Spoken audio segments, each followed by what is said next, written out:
So a year ago, I bought the Canon R50V, thinking it was just a beginner camera.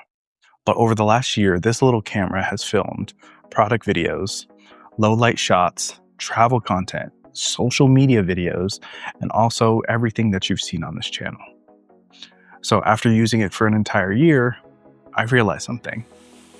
The reason this camera works so well has nothing to do with it being the most powerful camera.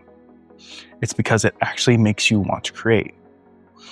So in this video, I want to talk about what it's really like living with the Canon R50V after a year of real-world use. The good, the bad, and the trade-offs.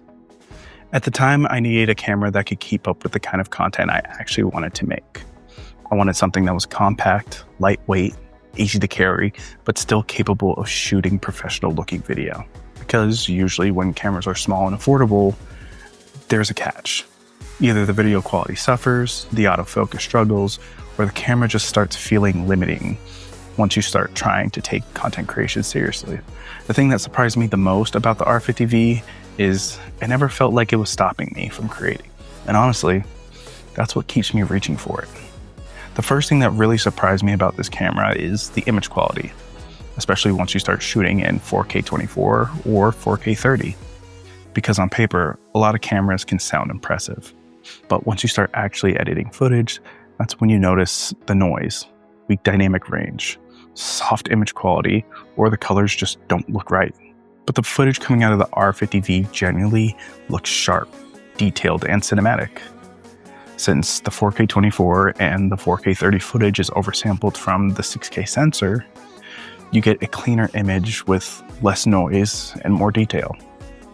Combined with Canon's color science and Canon Log 3, the footage feels more professional than I expected from a camera this size.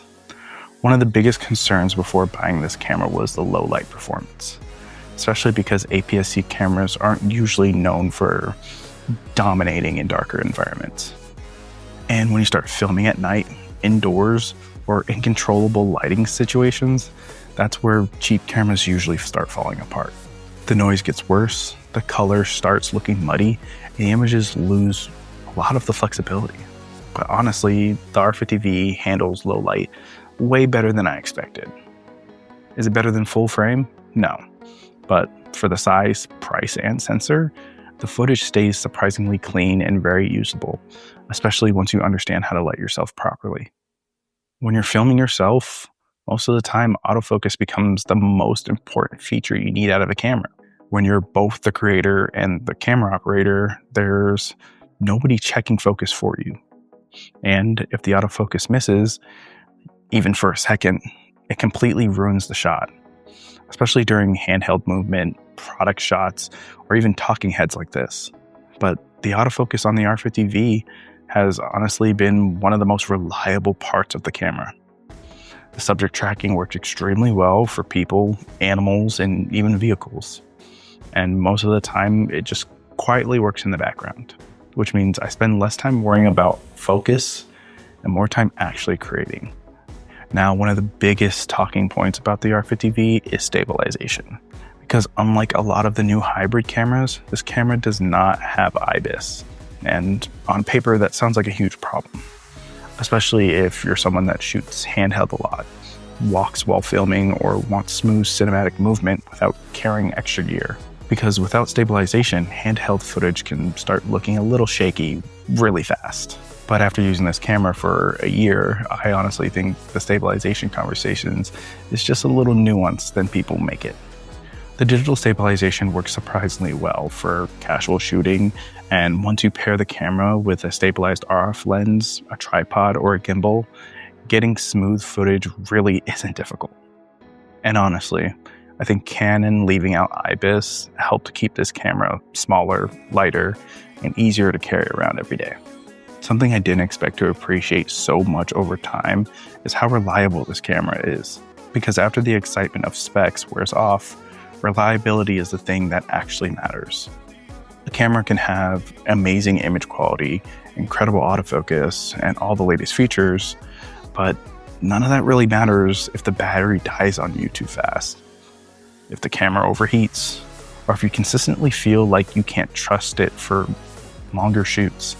But the R50V honestly has been one of the most reliable cameras I've ever used. The standard LPE17 battery already lasts longer than I expected, usually around 2 to 2.5 hours for me. And when I pair it with my newer battery bank, I basically can shoot all day. And maybe even more importantly, I've never had to think about the camera overheating. It just works. And as a creator, that peace of mind matters way more than people realize. Now, even though the R50V is clearly designed for video first, it still can make some solid photos. Because usually when a camera leans heavily towards video, photography starts to feel like an afterthought. And the lack of the AVF, some people might immediately assume this camera isn't serious enough for photos at all. But honestly, everyday photography, social media, thumbnails, travel shots, and casual shooting, the R50V holds up very well. It has the same 24.2 megapixel sensor as the original R50, which gives you plenty of detail, and the burst shooting is fast enough for most situations. I would leave it away from sports photography, but overall, all the pictures I've taken with this, people tend to love. Is this a camera that I'd buy strictly for photography? Probably not. But for creators who mainly focus on video and still want strong photos when they need them, it's more than capable. But of course, no camera is perfect. And after using the R50V for a year, there are definitely some compromises you have to understand before buying it. Because once you start taking content creation more seriously, you begin noticing limitations a lot faster. The lack of the AVF won't work for everyone. The 4K 60 being a crop mode. And if you rely on handheld shooting, the lack of IBIS might become frustrating depending on your workflow. But honestly, none of these trade-offs ever felt like a deal breaker to me because they all feel intentional. Canon clearly prioritized the portability, video features, and creator-focused usability over trying to pack everything possible into this body. And personally, I'd rather have a camera that's lightweight, reliable, and easy to carry than a bigger loaded with features that I rarely use. The R50V isn't trying to be everything.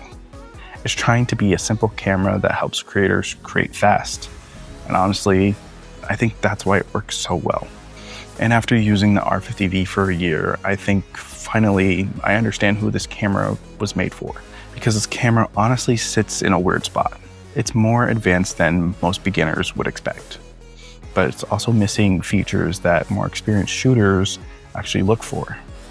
So, would I recommend the R50V after a year? Honestly, it depends on what you're looking for.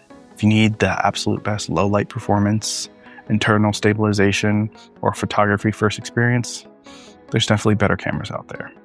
But those cameras usually cost more, way more, and feel less approachable for newer creators. But if you're somebody getting into videography, YouTube, social media content, just looking for a camera that makes creating feel enjoyable, I honestly think the R50V is one of the best creator-focused cameras that you can buy now. And after using it for the last year, I still generally enjoy picking up and shooting with it. And honestly, I think that says everything. I've got a lot of videos coming down the pipeline. It's either going to be tech reviews or helping you guys be able to start recording. So subscribe, like, leave a comment, and catch me on the next video. And as always, learn, create, and share.